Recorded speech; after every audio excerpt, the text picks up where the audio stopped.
What is going on YouTube today? I got a kind of a quick video. I want to get something a bit bigger. But here's the thing. It was a 2-for-1 deal, right? I got it before, not this particular thing, but this place. I got New York Sliders before, and I got it this time. I got their lamb burgers last time, but this time I want to get their Nashville hot chicken. So they had a 2-for-1 deal going on, but like with the 2-for-1 deal, before I even tip or anything, it's like 35 bucks. But just getting one of them is like, I don't know, it's like, I think getting one of them is like 25. So I'm just like, if I get one and it only costs $10 less, shouldn't two of them cost the same amount? Like, I don't understand where the extra $10 is coming from. If it's a 2-for-1, it should just cost the same as this one.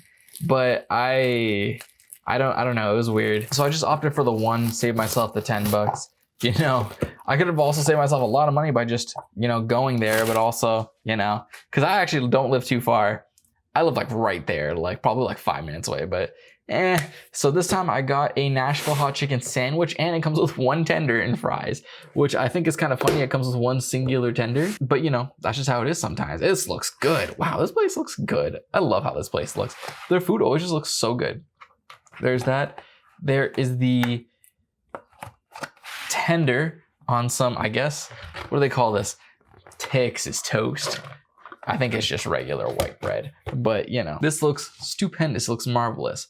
Before we get started, remember to like, comment, share, subscribe, leave a comment down below if anything you're trying to talk about. Down to that, always check out the timestamps down below. So here we have the chicken tender, and then we have the burger. This looks good. Let's take a bite of the burger first. So first bite here.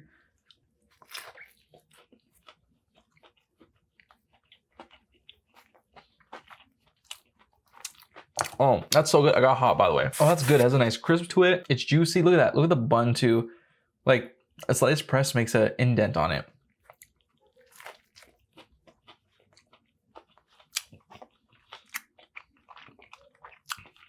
But it's so soft. And you know what? It's actually got a little bit of heat to it.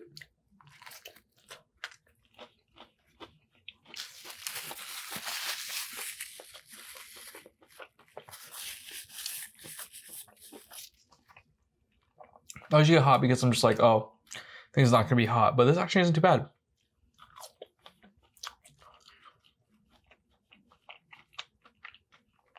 Fries are just,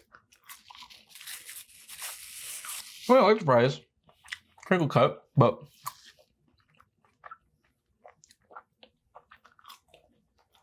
nothing too crazy. Maybe they're a bit crunchier, but whatever.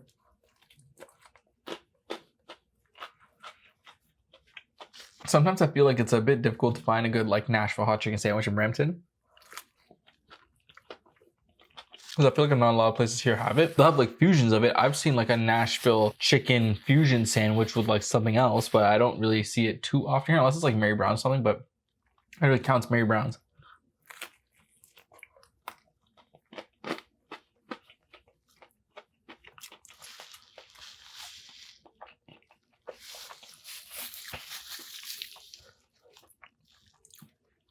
It says like a secondary seasoning on it, but I'm not too sure what it is. Like another prominent seasoning on it. I'm gonna get my, so I just stained my shirt, but it's okay. This is my laundry shirt. I'm wearing laundry attire. This is laundry day. Put on by the sandwich here. Anyways, how was your day today? My day? Not too bad at all, actually, you know?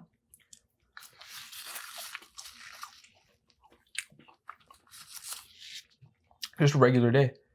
But you know what I did do? Yesterday, as a matter of fact, I went to go see Speak No Evil, which I was waiting for because it looks like a good movie. And I like James McAvoy as an actor. I mean, I think the first time I ever seen him was in Wanted. I think the first time a lot of people seen him was in Wanted, actually, because I didn't even know who he was before Wanted. But then again, I was like pretty young when Wanted came out. Like relative to now, I was in like my teens, I'm pretty sure. I think I was like 13 or 14 when he came out. Anyways, ever since Wanted, I liked him in movies. He always did a good job. It's like Professor X. He did a good job in Split and like a couple other movies.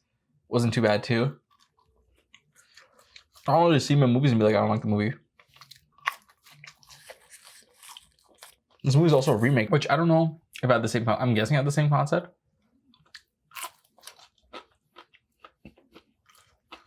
Well, apparently, I guess it had two different endings. And then this one people are liking the ending. I see a divide. I think people like this ending more than the original one. I haven't seen the original. This ending was good, but there's some things in it that really like make me angry, which I've seen online. General consensus, a lot of people get angry at things that happen in this movie. So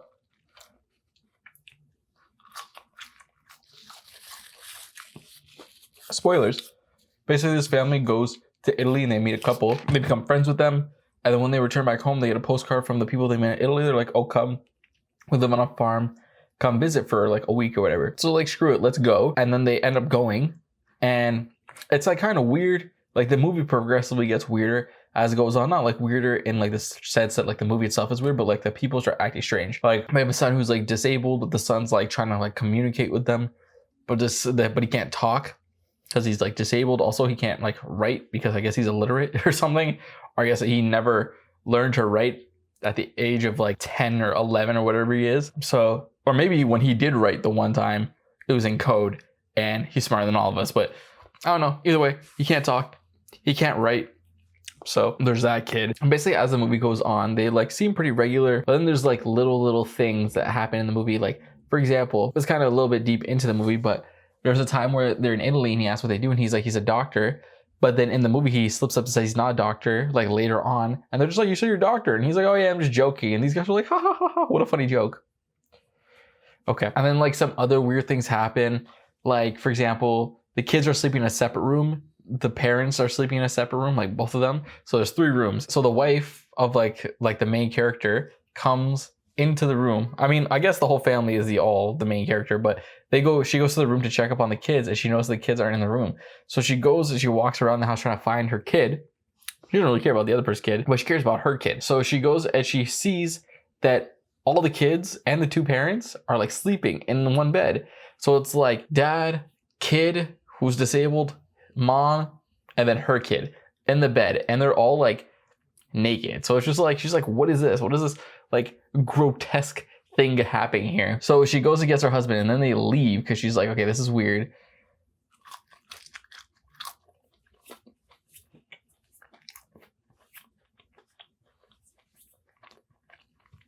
And this is one thing I hate about children in movies.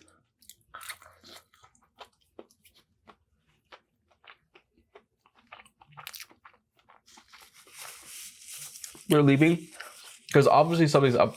Mind you, they leave in the middle of the night without telling them, right? They leave and this girl starts having a panic attack because she has like a toy bunny or stuffed bunny that she left there. And they're like, no, we can't. And then she starts like kicking the chair of the car and they almost get into a car accident. So they decide to stop, turn back around and go back to the place to get her bunny. First of all, something weird's happening. We cannot go back. That's number 1. Number 2, as we left in the middle of the night, right? And we didn't tell them, I don't want to go back and face them. That's freaking weird. Right? That's so uncomfortable and embarrassing. I would never want to. And 3, this kid's just like, oh, I can't breathe, I lost my toy. Like, I'll be like, honestly, calm down. We're not going to get your toy back. I'll buy you whatever you want when you get back. And then when she kicked the chair and almost got into a car accident, that's where I'd be like, honestly, now you're not even getting because you just almost murdered us all by kicking my chair over a stuffed animal that you're not going to even want. First of all, you're 12. You're old enough to have the sensibility to be like, oh, we're in some kind of danger or this is like a weird situation. Like, even though you like that, you should know that it's not okay to go back and that like the value of something you can get on top of your safety should be more than the buddy. So I don't know if that makes sense, but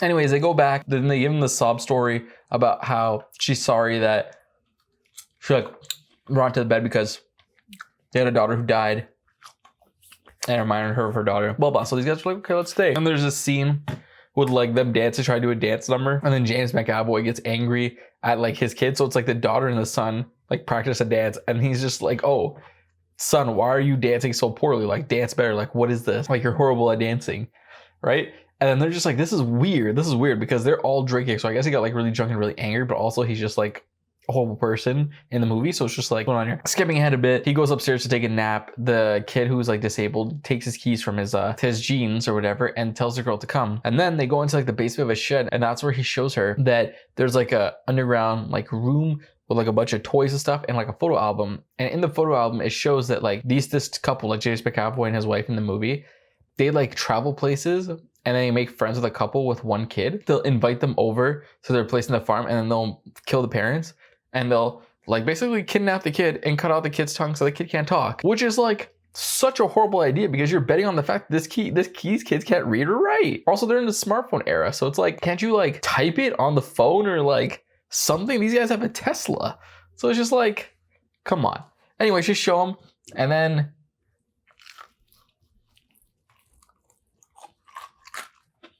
she goes and tells her parents, and the parents are like, okay, we gotta leave, but we gotta figure out how to leave. In the meantime, James McAvoy and his like wife, I guess they figure out that these guys are trying to leave. They're just like, for the most part, they're just like, okay, that's fine. So they go back out to their car. They have packed everything. They're about to leave. Tires flat. And James McAvoy is like, okay, I'll patch it up for you. He goes and he like patches it up for him.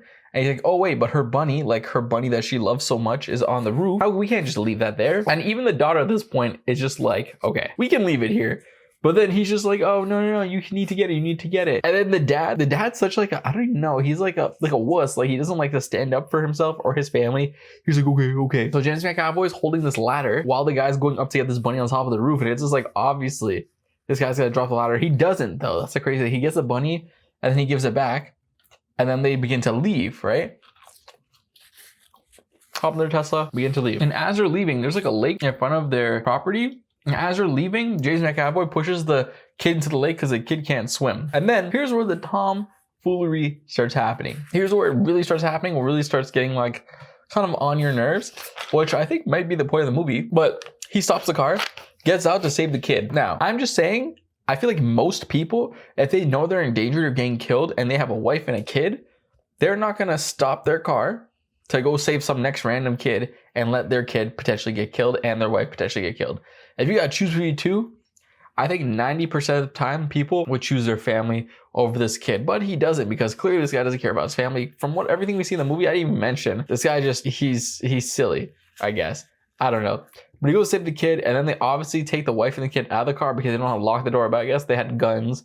So they, like, I guess took the kid and the wife out of the car. And they're like, okay, let's go to the shed. They go to the shed, and then he's just like, okay, we're basically gonna kill the parents, and then we're going to take the kid. And they're just like, why are you doing this? And they're like, oh, because you let us do this. I'm like, that they did indeed. So holding on gunpoint while about to eject him. But like at some point in the movie, the wife gets like an X-Acto knife, like a box cutter. Right before James McAvoy injects her, she like turns around and like slashes him in the face with a knife. And then she manages to wrestle the gun away from the wife. And then they just leave instead of like shooting him while he's on the ground, effectively ending the movie for the most part. But no, they don't do that. They get in their Tesla and they try driving away. But then there's this next guy who comes out of nowhere. And I don't know if they mentioned him or showed him before, but I don't think they did. But he comes out of nowhere, takes out a gun and shoots their Tesla, right? Like he drives in front of them and shoots them.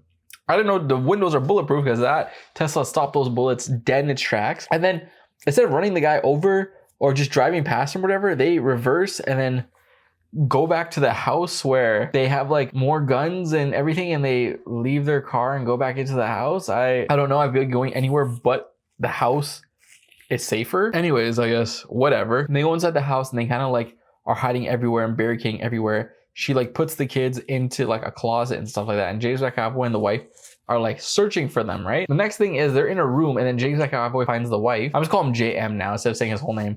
JM finds the wife and he like tries opening the door, and she has like, you know when you like hold turkey to cut it, like because I guess it's Thanksgiving near them, they had like turkey. He's like trying to open the door and like half his body's exposed, and she takes the thing, doesn't jab him in the neck, in the eye, in the head, nothing to stop him. She jabs him in his like forearm, and he's like, moves away for like 2 seconds and kicks down the door. But at that time, she has time to like leave and go into like another room and like go up the stairs or whatever. Here she was so smart, but then so dumb, because she finds a ball of acid, right? Something that's like 95% acid. So she's hiding in a closet, and in another closet in the washroom, because there's like 2 closets in the washroom, she puts like her phone and starts making noise to make it seem like kids are hiding. So he opens the door. No kids aren't there. It's just the phone because it's like making a noise. She jumps out of another closet, sprays him with acid, and it's burning. He falls to the ground, drops his gun. Guess what she doesn't do? Take the gun.